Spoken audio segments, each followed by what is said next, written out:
Coming up on today's episode, yes, we're back. It's finally time for the NFL season. The Sports Talk from the Crib is back, and we're doing episodes every Tuesday and Friday again. So on this episode, show me the money. QBs are getting paid at record-setting amounts. We'll get into all the details around it, and if it was worth it or not. All that is coming up.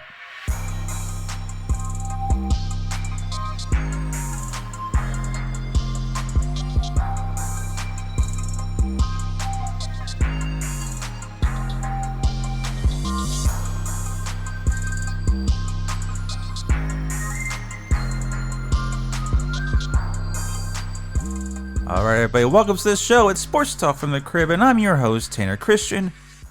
Welcome back, huh? It's been a while, and we're getting into everything because, NFL season is just pretty much a month away before we get to the regular season. Preseason's kicking off now, and during camp, we've got a lot of discussion. A lot of big contracts have been handed out specifically to these quarterbacks.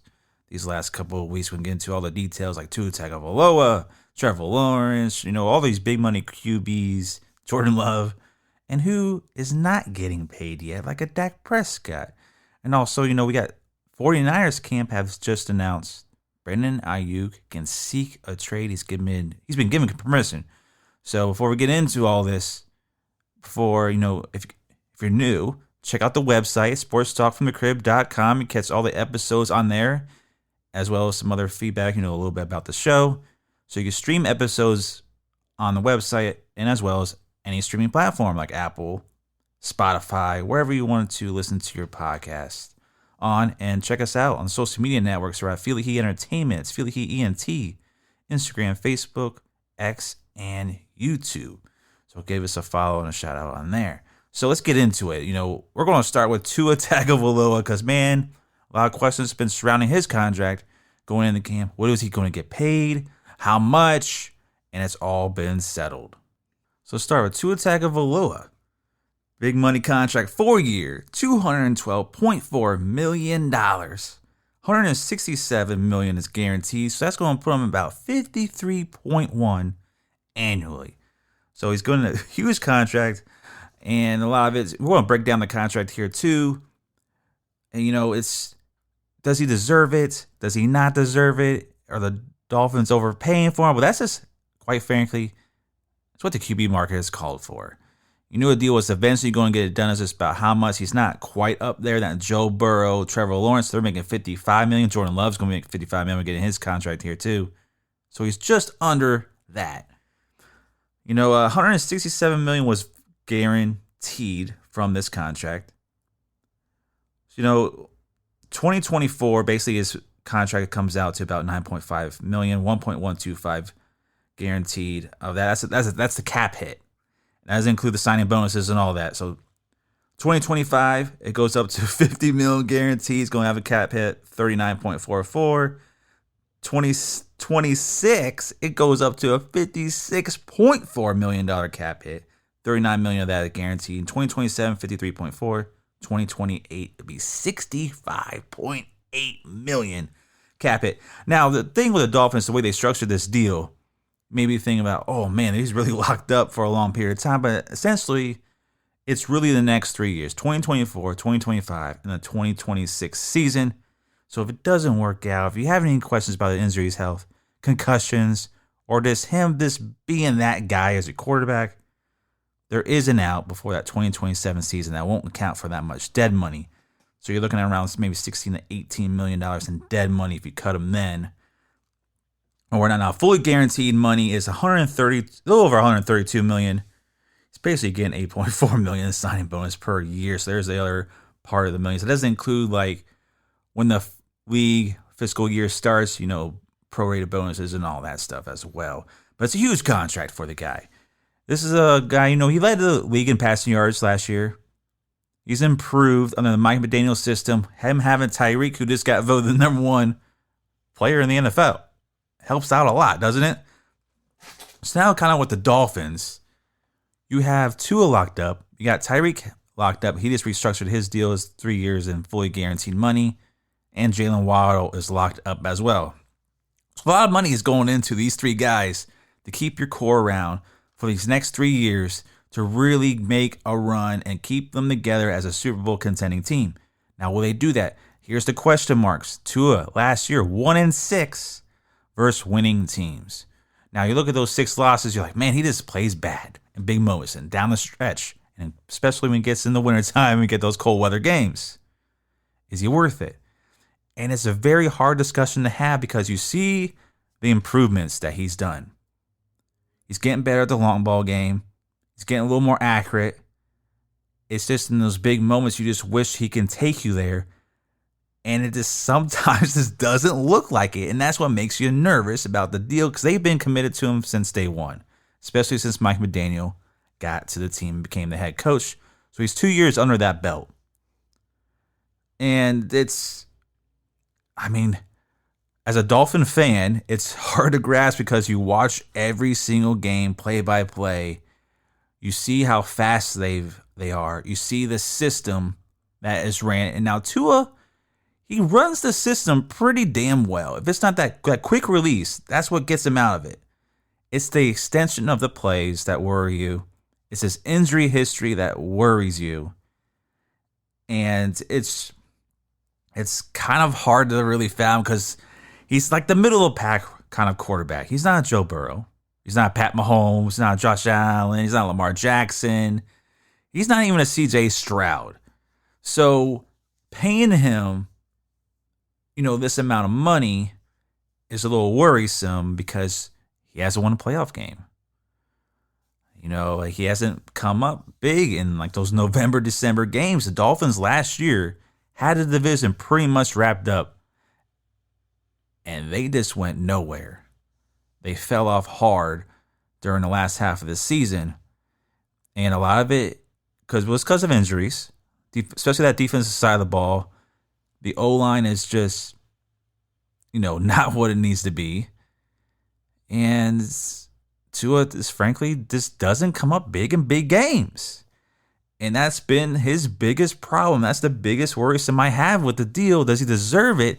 You can look at the QB market. You would rather pay the guy maybe like around the 40 to 45 million. But they waited too long for this contract, and it kept going up because Jared Goff got paid this offseason. Herbert already got paid previous times. So Jalen Hurts already got paid. It just kind of drove the market up. And Dolphins really had no choice because who are you going to get? Who's going to be better? Who's going to be better in this kind of system?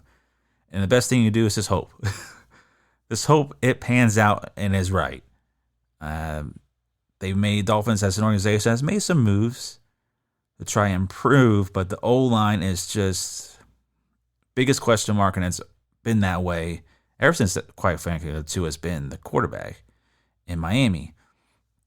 And you wonder in the year 3 of Mike McDaniel, maybe Tua can get off his first read. And that's what a lot of people don't bring up. That first read, if it's not there in pinpoint quick within those 2 to 3 seconds, he's in trouble. And it's just, that's the reality of it. It's the truth. And you look at his numbers, he only had 29 TDs, 14 picks. He still threw 14 interceptions last year. That TD to interception ratio is not that great. You're just paying this guy $53 million a year. He's top 5 paid in the whole league. So that's the worrisome about it all. His contract, you could look at it like, hey, let's make a run. Maybe year 3 in McDaniel's system, he grows. Maybe this takes him a little extra time to grow. That's the upside of it because you're projecting, right? You think maybe under this system, it's continued growth, and you're expecting to live up to that potential. And we saw him show me the money. I don't know why he did his Jerry Maguire impression there in camp, but so far he's looked the same to me in camp.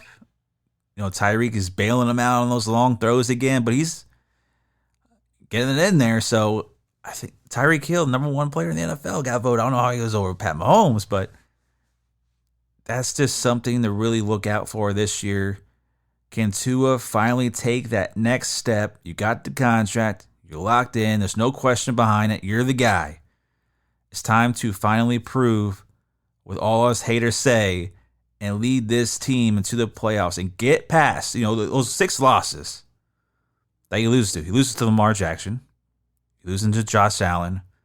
You lose to Pat Mahomes. You're in the AFC East.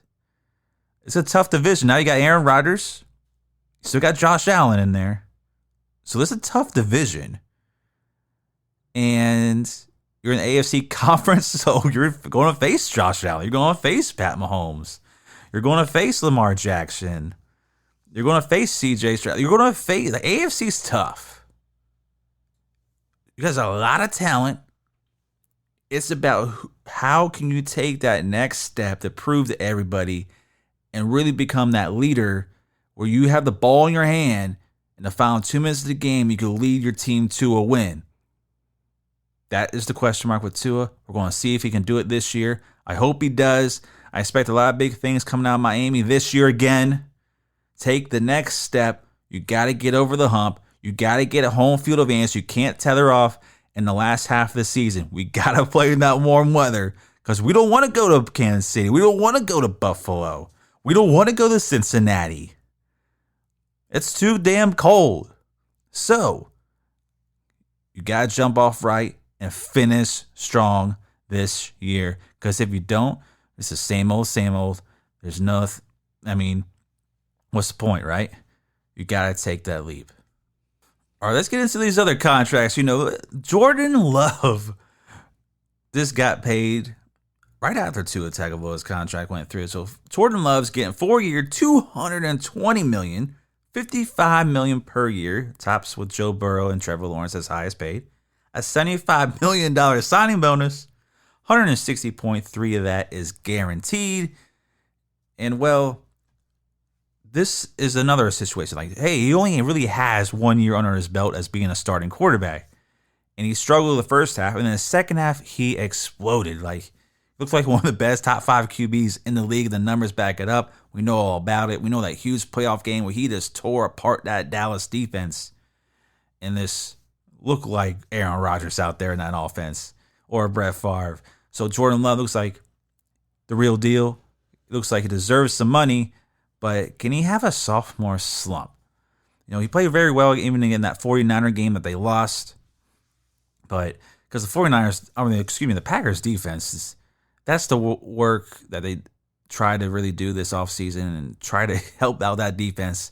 Got a new coordinator and whatnot. So hopefully that gets fixed. Offensive side of the ball. So this is where it's different. Like how can Jordan Love get more money than Tua? Tua's been proven, right? He's steadily progressing. He has the offense. He has the weapons.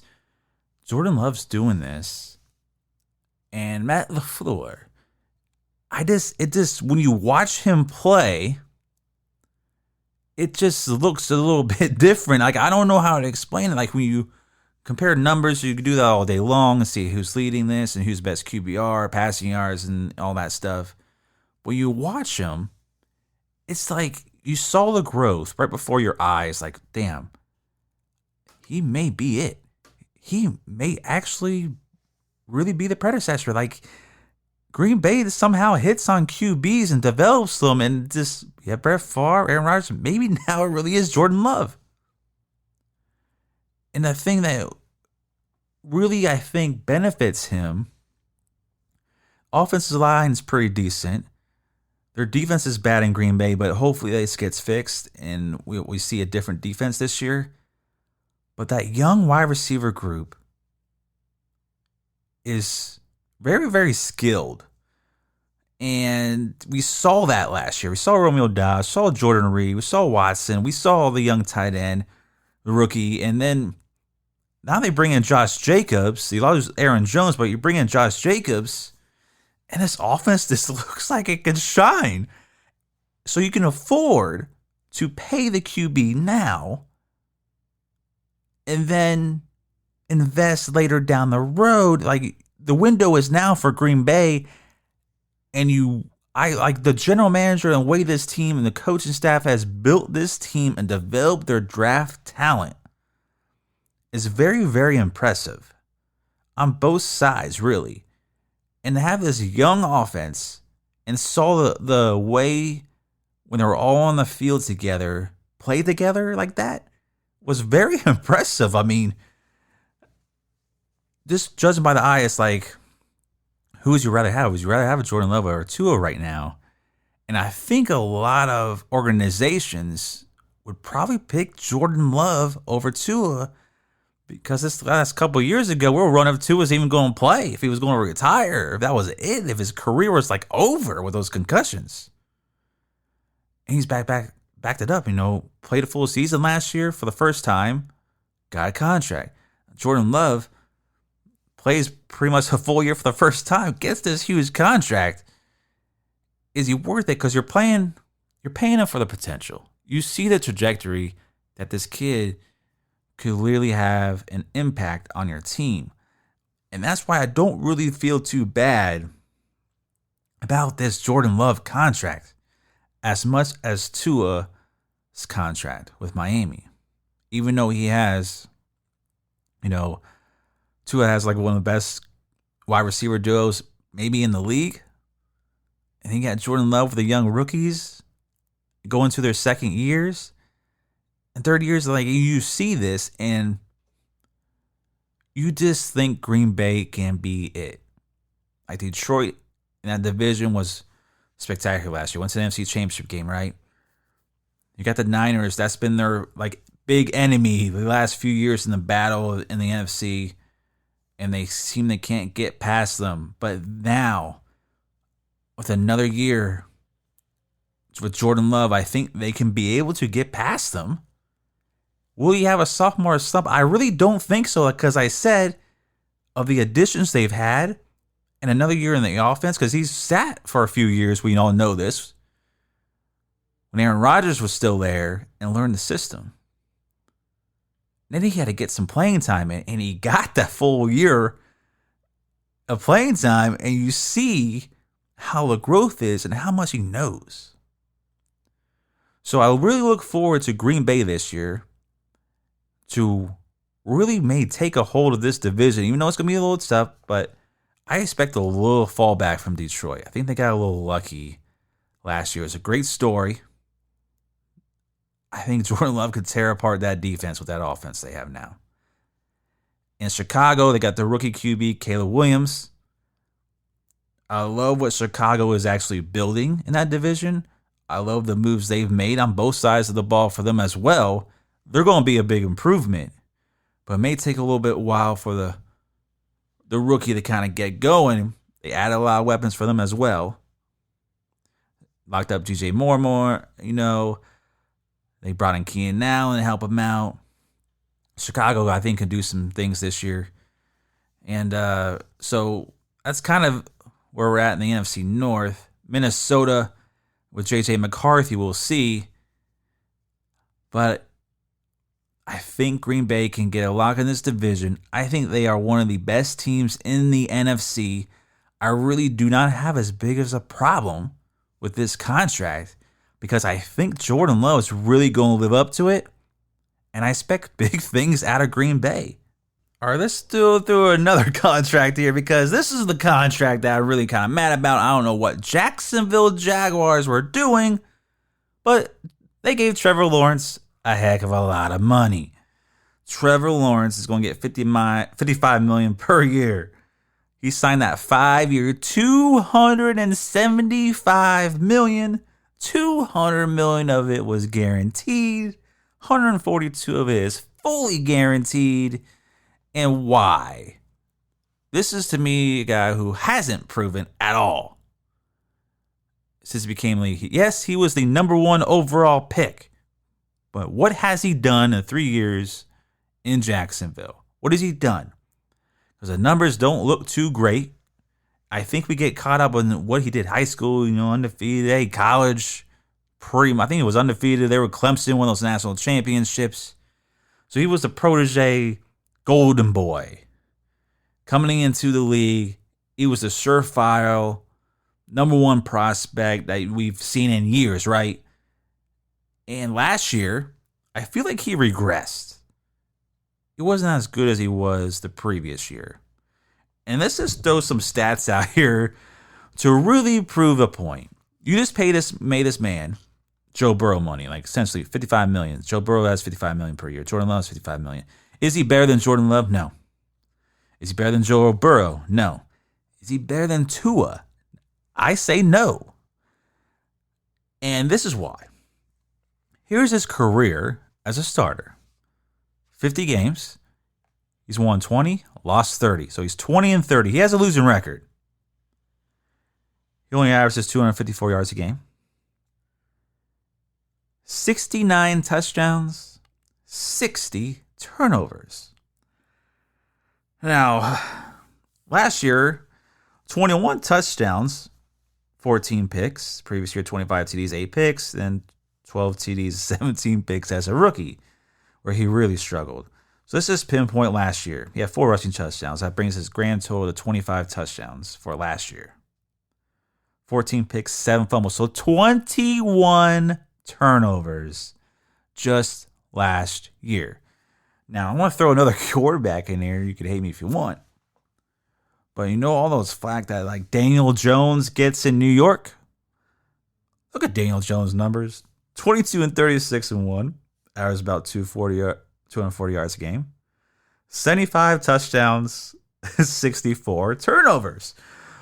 So when we look at it that way, his stats are comparable to Daniel Jones.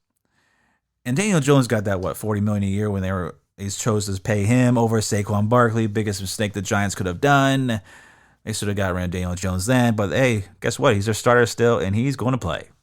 But going back to Trevor Lawrence, if I'm paying someone $55 million per year, I don't want to compare him to Daniel Jones, because that's what his numbers compare to. Now, Jacksonville has a little bit better offensive line than the Giants. Giants have one of the worst offensive lines in the league. Giants have Saquon Barkley. But Jacksonville, Travis Etienne's a pretty damn good running back. He had better weapons on the outside. You had Calvin Ridley last year joining the club with Christian Kirk. They brought him in to be the number 1 wide receiver. So you had those guys to throw the ball to, and you were worse. Zay Jones played pretty well for him last year, too. He was hurt a lot. Previous year, he was better. So they've had better weapons in Jacksonville. Better overall team. He came back against those hapless Chargers in that one playoff game. Yeah, we get it. And there was nothing after that. That's probably his one reigning moment, but that was the Chargers. I'm not even going to count that. But this is what Trevor Lawrence compares to, man. It's kind of laughable, right? It's not very good. And I just don't see it. I don't see Jacksonville improve enough, even on both sides of the ball, to really warrant it. They're playing, like I said, they're giving out these contracts because of trajectory, right? What he's going to do in the future. I think Tua's going to be better off. I think Jordan Love's going to be better off, especially in the short term for Tua anyways. And I can't see Trevor Lawrence. I just see mediocre. Half the league, to me, has better quarterback play than what Trevor Lawrence is going to give you. Maybe this year he steps up. Who knows? Maybe he got the contract now. He's ready. He's ready to improve. Doug Pearson, head coach. But I really don't see it in Jacksonville. And I actually think maybe Indianapolis is going to be better than Jacksonville. I don't know. Call me crazy, but I'm not with Trevor Lawrence in this contract. I'm not with Jacksonville giving him adding that extra year and making this fully guaranteed. It's just makes a whole lot of sense. And now you're stuck, because if he does not pan out these next couple of years, you're still stuck with this contract. And you'll have a significant amount of dead money if you have to move on. So Jacksonville Jaguars, I don't like the move at all. I don't like the contract. I at least would have tried to come down on that number, maybe make this 4 years, not give him the longer term in this, another year at least. I would have him, Trevor Lawrence, below that $200 million mark. I would have him less than actually Tua's contract, to be honest with you. I think that's a huge mistake by Jacksonville. I don't see it. And good luck. That's how I feel about Jacksonville. Because I like Houston. I think CJ Stroud's better. And Indianapolis with Anthony Richardson coming back for his second year. Maybe he improves a little bit, knows how to, not run all the time. But I expect bigger things out of Indianapolis even this year. We'll see. Season's going to be coming up on us. There's a lot of unpredictable things happen in the NFL because you never really know. But this year, I'll be all in on Tua and Jordan Love before I be all in on Trevor Lawrence. All right, so got some big news coming out of 49ers camp. Switching gears a little bit here. Get out of those QB and their signings. How about some of these wide receivers that haven't gotten paid? Brandon Aiyuk was recently just given permission to seek the trade and negotiate contracts with other teams. What's come out of Cleveland Browns and the New England Patriots are teams that are very interested. Patriots have been interested for months. Just haven't been able to work out a deal. So, if you're the Niners, would you trade Brandon Aiyuk? I don't see why you would, but because I think he's the best receiver on the team, even better than Deebo Samuel.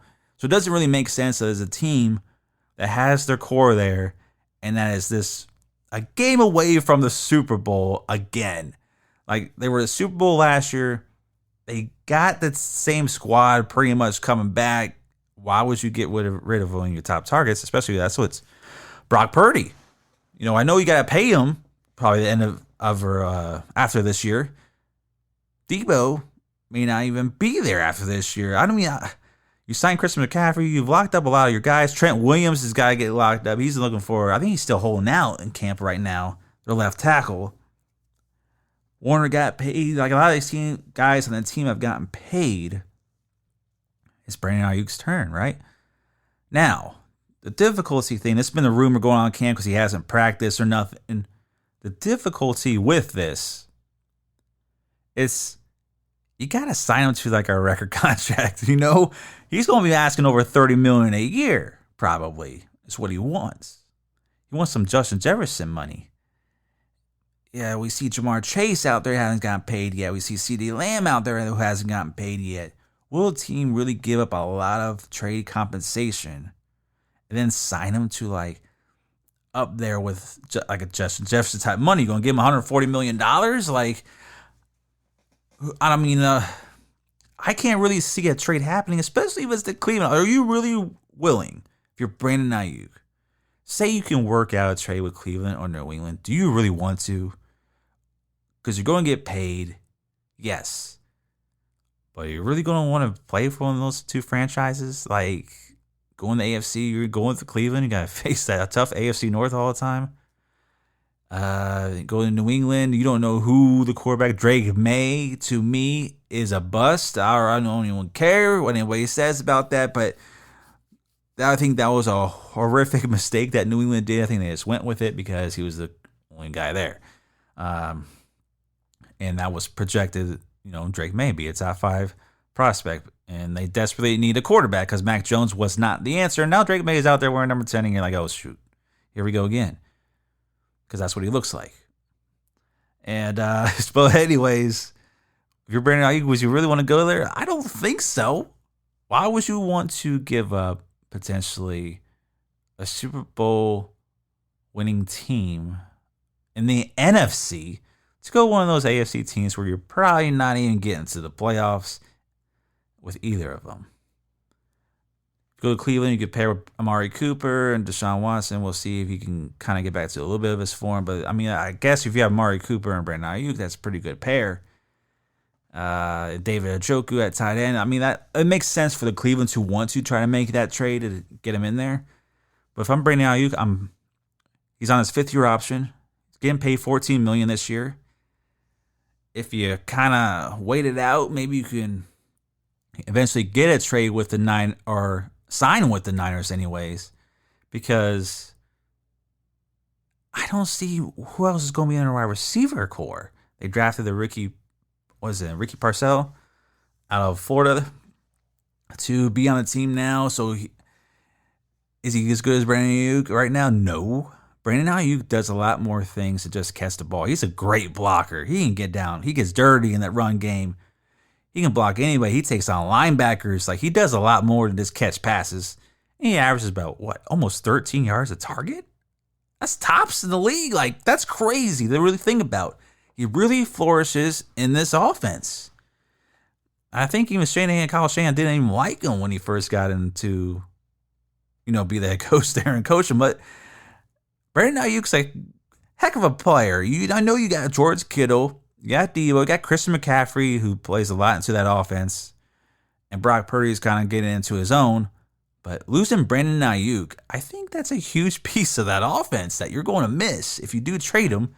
And if you trade him, I feel like you have to get players back and not just draft compensation, not just draft picks. If I'm asking for Brandon Aiyuk trade, I probably want a key player in return in a swap.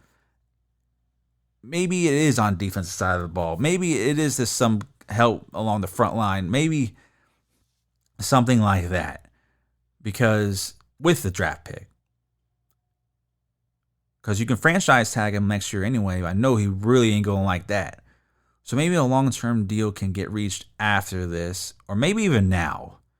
Because who's going to offer a hefty draft compensation and then sign him to like a big deal? Because a lot of these good teams don't really necessarily have the cap space. It's the bad teams that have the cap space. So that's where the tricky part of this whole thing is. And if I'm the Niners, I'm not trading them at all. I'm like, you can go listen. I think that's why they gave them the permission. Like, if you want to know over $30 million a year, go see if you can find that and get back to us. Give your agent to call us and see if you can reach a deal like that. Because let us know. Because I don't think you can. And I think they're right about that.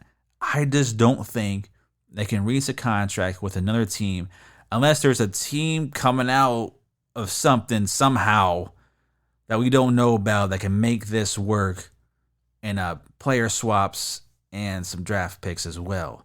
But that's kind of my take on it right now. We're going to see how this develops through the week. We're going to maybe talk even more about it on Friday's episode, so tune into that. But that's going to be all.